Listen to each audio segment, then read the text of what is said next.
আজকে এখানে আসতে পেরে খুব আনন্দ হচ্ছে। তার কারণ এই 2023 সালে জানুয়ারি মাসে আমরা খুব বড় করে বাগবাজারে উদ্বোধনের 125 বৎসরের পদার্পণের যে ইতিহাস সেইটিকে স্মরণ করে বড় অনুষ্ঠান করেছিলাম। তো উদ্বোধন এবছর 127-এ পা দিয়েছে। আমার মনে হয় এই প্রথম রামকৃষ্ণ মঠ মিশনের কোনো কেন্দ্র উদ্বোধনের প্রচার প্রসার, আমাদের জীবনে উদ্বোধনের কি গুরুত্ব তা নিয়ে অনুষ্ঠান করছে। এটি অনন্য এবং অভিনব এবং একটি নতুন প্রয়াস। সেই জন্য এই আশ্রমের অধ্যক্ষ মহারাজকে বিশেষভাবে শ্রদ্ধা এবং প্রণাম জানাই। কেন এই উদ্যোগ গুরুত্বপূর্ণ? উদ্বোধনের প্রচারে ও প্রসারে এক কথায় স্বামীজি নিজে উদ্বোধনের প্রচার এবং প্রসার চেয়েছিলেন, এবং এই প্রাতিষ্ঠানিক স্তরেই হোক বা ব্যক্তিগত স্তরেই হোক, উদ্বোধনের প্রচার এবং প্রসারের কোনো চেষ্টা, সামান্যতম চেষ্টা বিফলে যেতে পারে না। তার ইতিহাস রয়েছে, সে কাহিনী অনেক প্রাচীন। 1899 সালে উদ্বোধন প্রকাশিত হয় জানুয়ারি মাসে। 1305 সালের 1 মাঘ, 1899-এর 14 জানুয়ারি। স্বামীজি তার আগে থেকেই চিঠিতে বারবার লিখছেন, দেখো সারা পৃথিবী ঘুরে বেড়াচ্ছ আর উদ্বোধনের জন্য গ্রাহক সংগ্রহ করতে পারছ না। বারবার বলছেন উদ্বোধনের গ্রাহক সংগ্রহ করো। স্বামী শুদ্ধানন্দজি সেই কাজে নেমে পড়েছিলেন। তিনি কাশীতে এসেছিলেন। কাশীতে সেই সময় কয়েকজন যুবক, চারুচন্দ্র, কেদারনাথ, যামিনী রঞ্জন, এরা স্বামীজির ভাবনা চিন্তার সাথে পরিচিত হচ্ছেন, ধ্যান ভজন সাধন করছেন। সেই সময় সে শুদ্ধানন্দজি কাশীতে এসছেন। চারুচন্দ্রকে বললেন, দেখ একটা পত্রিকা চালু হয়েছে, ত্রিগুণাতীতানন্দ তার সম্পাদক, স্বামীজি তার প্রেরণাদাতা, তোরা একটু গ্রাহক সংগ্রহ কর। চারুচন্দ্র সেই কাজে নামলেন। 1899 উদ্বোধন প্রকাশিত হতে শুরু করেছে। 1900 সালের 12 জুন চারুচন্দ্রের কাছে উদ্বোধনের একটা সংখ্যা এসে পৌঁছলো। কোন সংখ্যা? স্বামীজির যে বিখ্যাত সখার প্রতি কবিতাটি যে সংখ্যায় ছিল, উদ্বোধনের 2য় বর্ষের প্রথম সংখ্যা, সেইটি চারুচন্দ্রের কাছে এসে পৌঁছেছে। তিনি ওই উদ্বোধন খুলেই স্বামীজির সখার প্রতি কবিতাটা পড়লেন, এবং পড়ার সঙ্গে সঙ্গে তার মধ্যে একদম বিদ্যুৎ খেলে যাওয়া, যেটা বলে, বিদ্যুৎ খেলে গেল। ছুটলেন কোথায়? সন্ধেবেলা, 12 জুন সন্ধেবেলা তিনি ছুটলেন তার বন্ধু যামিনী রঞ্জনের ঘরে। যামিনী রঞ্জন স্বামীজির ধ্যান ধারণার সাথে পরিচিত, রোজ গঙ্গা স্নান করেন, নিত্য সাধন ভজন করেন। সেদিন সন্ধেবেলা তিনি ধ্যানাভ্যাস করছেন। চারুচন্দ্র গিয়ে সেখানে টোকা দিলেন, ওরে কি করছিস? দেখ সখার প্রতি কবিতা, স্বামীজির সখার প্রতি কবিতা। দেখ এই সখার প্রতি কবিতায় স্বামীজি বলছেন যে আমাদের চারপাশে এইসব দরিদ্র দুঃখী টুক্ষী যারা আছে তাদেরকে সেবা করতে হবে, ওটাই কিন্তু ঈশ্বর আরাধনা।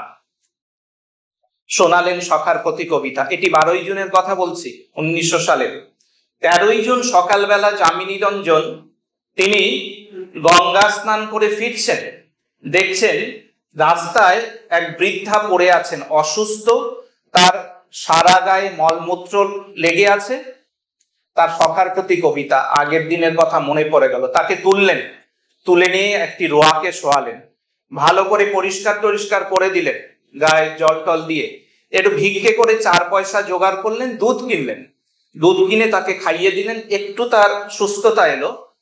যামিনী রঞ্জন, চারুচন্দ, কেদারনাথ এরা সকলে মিলে ওই 13ই জুন 1900 সালে ভেলুপুরা হসপিটালে ওই বৃদ্ধাকে ভর্তি করেন। এই তাদের প্রথম সেবা কর্ম। এবং জানবেন, আমরা যে কাশী সেবাশ্রমের কথা জানি, এই দিনই এইভাবেই কাশী সেবাশ্রম শুরু হয়েছিল। কাশী সেবাশ্রম শুরুর পেছনের এই হচ্ছে ইতিহাস। তো ওই যে উদ্বোধনের প্রচারের সামান্য চেষ্টা কিরকম শুধু জীবন বদলে দিতে পারে তা নয়, একটা প্রতিষ্ঠান গড়ে তুলতে পারে যা আজও 100 বৎসরেরও বেশি সময় ধরে গৌরবের সাথে কাজ করে চলেছে।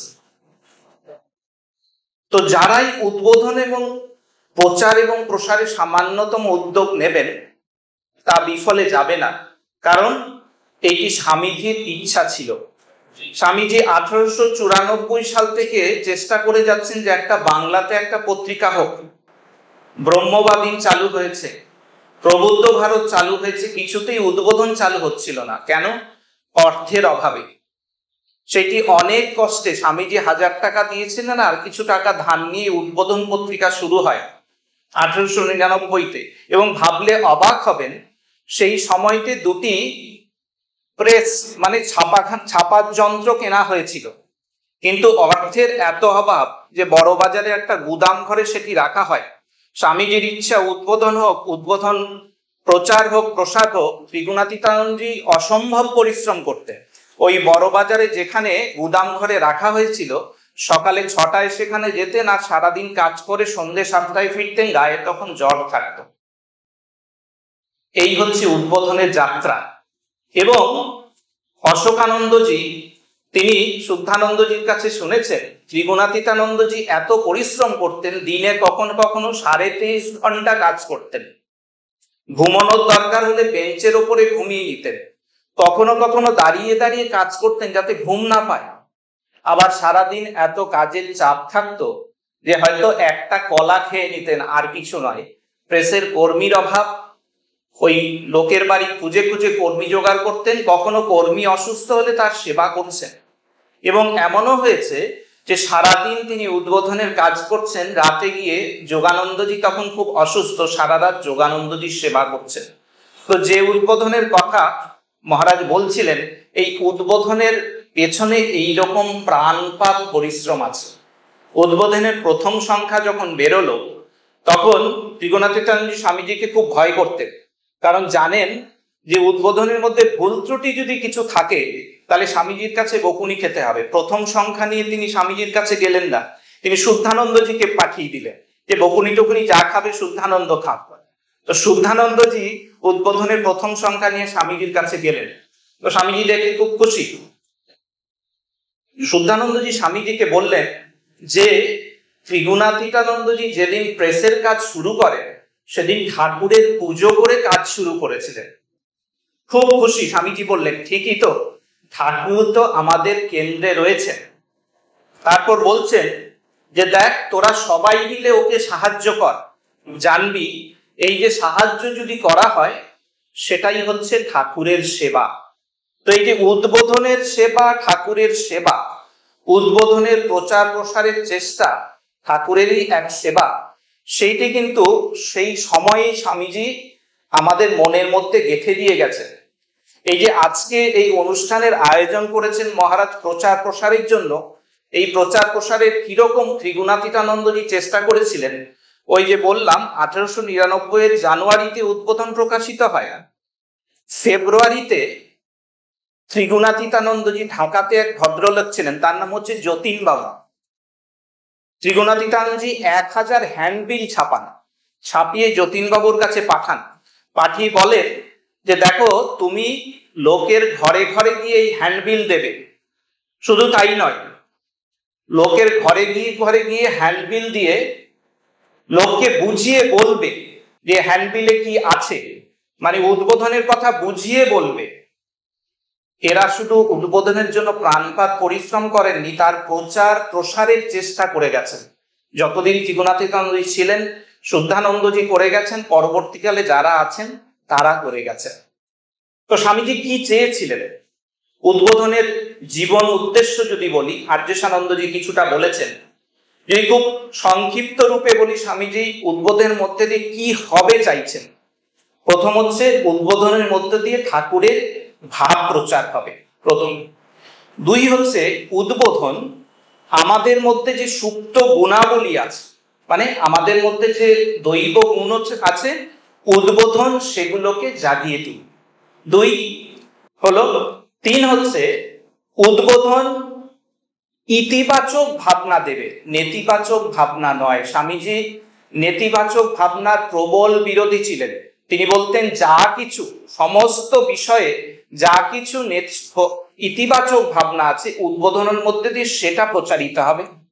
চতুর্থ কি, বেদ বেদান্তের দুরূহ তত্ত্ব উদ্বোধনের মধ্য দিয়ে সহজ সরল ভাষায় আমাদের মতো করে আসবে, আমাদের মতো করে লেখা হবে। আর পাঁচ হচ্ছে, পাশ্চাত্যের যে সমস্ত গুণাবলী আমাদের নেই সেগুলোকে উদ্বোধন নিয়ে আসবে, আমাদের জন্য তুলে ধরবে। সেই সাথে আমাদের যে আধ্যাত্মিকতা রয়েছে সেটা পাশ্চাত্যের জন্য দেবে। এই পাঁচটি উদ্দেশ্য স্বামীজি চাইছেন যে উদ্বোধন এর মধ্যে দিয়ে এই কাজ হোক। এবং আজকে 126 বছর অতিক্রান্ত করে উদ্বোধন তাই করে যাচ্ছে। আমরা যদি বলি আমাদের জীবনের উৎকর্ষ কখন সাধিত হয়েছে বলবো, বা কখন উৎকর্ষ সাধনের চেষ্টা করছি বলবো, যেখানে দৈব গুণাবলীর বিকাশের চেষ্টা হয়, দৈব গুণাবলীর আমাদের যে সুপ্ত গুণ জেগে আছে বলবো, সেখানে উৎকর্ষ হচ্ছে। যত বেশি আমরা ঠাকুরের ভাব নিতে পারবো, সেইভাবে জীবনযাপন করতে পারবো, আমাদের উৎকর্ষ সাধিত হচ্ছে। বেদ বেদান্তের যে দুরূহ ভাবনা, যেগুলো আমরা জীবন উপযোগী করে নিয়ে আসতে পারবো আমাদের জীবনে, সেখানেই উৎকর্ষ সাধিত হবে। উদ্বোধন সেই কাজই করে যাচ্ছে, সেই জিনিসই আমাদের সামনে তুলে ধরছে। আপনারা যে সমস্ত গ্রন্থ করেন, কথামৃত, লীলা প্রসঙ্গ, মায়ের কথা, স্বামী শিষ্য সংবাদ, পরবর্তীকালে বিভিন্ন পার্শ্বদের স্মৃতিকথা, এসবই কিন্তু উদ্বোধনে প্রকাশিত হয়েছে। তাই উদ্বোধন আমাদের নিত্য পাঠের বস্তু হওয়া উচিত, পাঠের বিষয় হওয়া উচিত। একটা কথা রয়েছে, বলে সাধ্যায়, গভীর মনোনিবেশ সহকারে পাঠ এবং মনন। উদ্বোধন আমাদের সাধ্যায়ের যদি অঙ্গ হয়, নিত্য পাঠের অঙ্গ হয়, তাহলেই কিন্তু স্বামীজি যে উদ্বোধনের উদ্দেশ্যগুলো বলছেন, সেই উদ্দেশ্য আমাদের জীবন দিয়েও সাধিত হবে। তাই উদ্বোধনকে আমাদের জীবনের সাধ্যায়ের একটা অঙ্গ করা বড় জরুরি। আমরা যারা অধ্যাত্ম জীবনযাপন করতে ইচ্ছুক, তাদের সাধন ভজনের একটা অন্যতম অঙ্গ হয়ে উঠবে হচ্ছে সাধ্যায়, নিত্য সাধ্যায়। 1916 সাল জ্যোতিষ্বরানন্দজি তখন মাদ্রাস মঠে আছেন।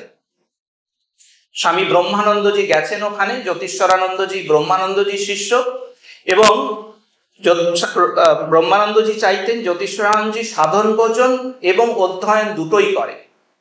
ওখানে ওনার রুটিন এমন, সেটা করতে পারছেন না। তখন জ্যোতিষ্বরানন্দজিকে রাজা মহারাজ একটা খুব গুরুত্বপূর্ণ কথা বলেন, দেখ, নিত্য পাঠের অভ্যাস এমন রাখবি যে কোনোদিন যদি পাঠ করতে না পারিস তাহলে যেন মনটা খারাপ হবে, মন খারাপ হবে। স্বাধ্যায়ের অভ্যাস, অধ্যয়নের অভ্যাস এমন রাখতে হবে। আর বলছেন যদি সাধন ভজন নাও হয়, তাও স্বাধ্যায়ের অভ্যেস রাখলে অন্তত মন একটা উচ্চ চিন্তা নিয়ে থাকবে। তাই উদ্বোধনকে এই দৃষ্টিতে আমাদের দেখতে হবে। তুরীয়ানন্দজিকে প্রভবানন্দজি একবার জিজ্ঞেস করছেন, মহারাজ, আচ্ছা গীতা কিভাবে পড়বো? তো তুরীয়ানন্দজি বলছেন, দেখো, একটা শ্লোক নেবে, সেটার অর্থ করবে, সেটা নিয়ে মনন করবে, তারপর 7 দিন ওই শ্লোকটা নিজের জীবনে রূপায়িত করবে, তারপরে দ্বিতীয় শ্লোকে যাবে। এটাকে বলে সাধ্যায়, এটাকে বলে পাঠ। এই যে কথাগুলো বলছি, কাহিনীগুলো বলছি, এ সবই উদ্বোধনে রয়েছে। বীরেশ্বরানন্দজি বলতেন যে দেখো, মাস্টার মশাই কথামৃত লিখেছেন, আগে সমস্ত লিখে রাখতেন ডায়েরিতে, তারপর ধ্যান করে ঠিক হুবহু কথামৃত লিখছেন। তো তোমরাও যখন কথামৃত পড়বে, সেটা যদি পড়ো, ধ্যান করো পড়ে, তাহলে তোমাদেরও সেই অবস্থা, সেই সঙ্গ, সেই সাধু সঙ্গ হবে, ঠাকুরের সঙ্গ হবে। এই হচ্ছে স্বাধ্যায়। ওই যে নৌকার যেমনি দুটো জিনিস থাকে, একটা হচ্ছে হাল আর একটা হচ্ছে পাল। হাল কি কাজ করে? হাল যেটি করে সেটি হচ্ছে আমাদের দিক নির্দেশ করে, আর পাল, পাল হচ্ছে তার কৃপা। যখন অনুকূল হাওয়া বয় সব পাল তুলে দিতে হয়, কিন্তু হালটাকে ঠিক রাখতে হবে। আমার কি করতে চাইছি, কেন করতে চাইছি, সেই জ্ঞানটুকু সুস্পষ্ট থাকা দরকার। সাধ্যায় ঠিক ঠিক সাধ্যায় করলে আমাদের ওই হালটি ঠিক ঠিক ধরা হবে। বলে 4 ধরনের কৃপা রয়েছে, একটা হচ্ছে আত্মকৃপা, গুরু কৃপা, ঈশ্বর কৃপা, শাস্ত্র কৃপা। তো এই যে তুরীয়ানন্দজি যেভাবে বলছেন অধ্যয়ন করতে, বলছেন দেখো গীতা পড়বে মানে চলতে ফিরতে সবসময় গীতা শ্লোক মনন করবে, তারপরে গীতার অর্থ তোমার হৃদয়ে প্রস্ফুটিত হবে। এটা হচ্ছে গীতার সেবা, শাস্ত্রের সেবা। যদি শাস্ত্রের সেবা করা যায়, তার মর্ম আমাদের হৃদয়ে প্রস্ফুটিত হয়। এই কথাগুলো বললাম এই কারণে, ওই আমাদের হালটা যাতে ঠিক থাকে, শাস্ত্র কৃপা যেন আমরা লাভ করতে পারি, আমাদের দৈনন্দিন জীবনে যেন উৎকর্ষতা আসে, তার জন্যই উদ্বোধন স্বাধ্যায়ের প্রয়োজন। উদ্বোধন আমাদের নিত্য স্বাধ্যায়ের অঙ্গ হোক। মায়ের কথা বলে আস্তে আস্তে আমি ইতি টানব। মহারাজ বলেছেন, আমাদের একটি কাহিনী আছে। মহারাজ বললেন যে আমাদের বরিশালে, সেখানে একজন সুরেন বাবু, তার ভয়ানক অসুখ হয়েছে, যক্ষা রোগাক্রান্ত। তিনি মাকে লিখলেন, তাকে দর্শন করতে চান না। মা কি করলেন, ঠাকুরের ছবি পাঠিয়ে দিলেন, 1 বছরের উদ্বোধন পাঠিয়ে দিলেন। বললেন যে ঠাকুরের ছবি দেখবে আর উদ্বোধন করবে, তাহলেই হবে। অদ্ভুত ভাবে তিনি উদ্বোধন পড়েছিলেন এবং ঠাকুরের ছবি ওই দেখে তিনি যক্ষা রোগ থেকে সুস্থ হন। আরেকটি হচ্ছে ওই চন্দু, তিনি উদ্বোধনের কাজকর্ম করেন। মাকে গিয়ে বলছেন, মা আমি এসব কাজকর্ম করছি কিন্তু আপনার সেবা করতে চাই। বলছে না বাবা, সে তুমি ওইটাই করো। সে বলছে না মা, আমি ওটা করেও আপনার করতে চাই। মা বলছেন দেখো, তুমি উদ্বোধনের যেরকম কাজ করো, ওটা যেমনি আমার সেবা, তেমনি ঠাকুরেরও সেবা জানবে। এই হচ্ছে মায়ের কথা উদ্বোধন সম্পর্কে। তো স্বামীজি বলে গেছেন, মা বলে গেছেন, এবং শরৎ মহারাজ একটা দারুণ কথা বলেছেন, খুব তাৎপর্যপূর্ণ। এক বলছেন যে উদ্বোধন ভারতের কল্যাণ সাধনে বদ্ধপরিকর। আরেকটা বলছেন শ্রীরামকৃষ্ণের যে ব্রহ্মশক্তি এবং স্বামী বিবেকানন্দ মধ্যে যে ক্ষাত্র শক্তি, এই দুটো মিলিত হয়ে উদ্বোধনকে জাগরিত করেছে। শ্রীরামকৃষ্ণের ব্রহ্মশক্তি এবং স্বামী বিবেকানন্দের ক্ষাত্র শক্তির মিলিত রূপ হয়ে উদ্বোধনের মাধ্যমে প্রকাশিত জগতের কল্যাণের জন্য। এই হচ্ছে উদ্বোধন সম্পর্কে এদের মূল্যায়ন, এবং তা থেকেই বোঝা যায় যে উদ্বোধন আমাদের জীবনে কি ভূমিকা পালন করতে পারে। তাই উদ্বোধনের এই যা কিছু আলোচনা করলাম, সেখানটার একটা যদি সার করার চেষ্টা করি, তাহলে প্রথম বলতে পারি উদ্বোধন নিছক একটা ছাপার অক্ষর, কিছু কালি কাগজ নয়। উদ্বোধন হচ্ছে শ্রীরামকৃষ্ণের বাণী শরীর প্রথম। দ্বিতীয়, যারাই উদ্বোধন পাঠ করেন তারাই শ্রীরামকৃষ্ণের সান্নিধ্য লাভ করেন। যে গৃহে, তৃতীয়, যে গৃহে উদ্বোধন থাকে সেটি গৃহ নয়, সেটি মন্দির। 4, রামকৃষ্ণ বিবেকানন্দ আন্দোলনের সাথে যারাই যুক্ত হতে চান, যারা যুক্ত আছেন, যুক্ত থাকতে চান, উদ্বোধন তাদের অবশ্য পাঠ্য। স্বামীজি তাই চাইতেন। আর উদ্বোধন বুঝলেন শ্রীরামকৃষ্ণের বাণী শরীর। স্বামীজি চেয়েছিলেন উদ্বোধনের প্রচার প্রসার হোক, সুতরাং যতদিন রামকৃষ্ণ বিবেকানন্দ ভাব আন্দোলন থাকবে, উদ্বোধন নিশ্চয়ই থাকবে। স্বামীজি একবার বলেছিলেন যে উদ্বোধনের মাধ্যমে ঠাকুরের ভাব প্রচার হোক। আমার যদি অর্থ হয়, আমি লক্ষ লক্ষ উদ্বোধন থেকে বাংলার কলকাতা তথা বাংলার ঘরে ঘরে দেব। তো স্বামীজি এই স্বপ্ন পূরণ হোক। উদ্বোধন পাঠ, উদ্বোধনের সঙ্গে যুক্ত থাকা মানে একটি মহান ঐতিহ্যের সঙ্গে যুক্ত থাকা, আমাদের জীবনে উৎকর্ষ নিয়ে আসার চেষ্টা। উদ্বোধনের সাথে যুক্ত থাকা মানে একটি অহংকার, একটি গৌরব। তাই যে উদ্যোগ এই আমাদের আশ্রম থেকে মহারাজ নিয়েছেন, মহারাজ বললেনও, আমরা সবাই মিলে চেষ্টা করি, আপনারা চেষ্টা করুন যে উদ্বোধনের আরো প্রচার এবং প্রসার হোক। আপনারা উদ্বোধনের সঙ্গে যুক্ত হন এবং উদ্বোধনকে নিত্য স্বাধ্যায়ের অঙ্গ করুন। আরেকটি কথা, উদ্বোধনকে যেমনি নিত্য স্বাধ্যায়ের অঙ্গ করতে পারেন, সেই সাথে সাথে উদ্বোধন কিন্তু এটাও চায় যারা রামকৃষ্ণ বিবেকানন্দ অনুরাগী, শুধুমাত্র শাস্ত্র, রামকৃষ্ণ বিবেকানন্দ ইত্যাদি নয়, উদ্বোধন সাহিত্য, সংস্কৃতি, বিজ্ঞান, ইতিহাস সমস্ত কিছুর উপরে লেখাপত্র প্রকাশ করে। আপনারাও মননশীল প্রবন্ধ দিন বিভিন্ন বিষয়ে। উদ্বোধন কিন্তু তার জন্য তার দ্বার খোলা রেখেছে। আজকে এখানে আসতে পেরে খুবই আনন্দ হচ্ছে। সবাইকে ধন্যবাদ এবং নমস্কার জানাই।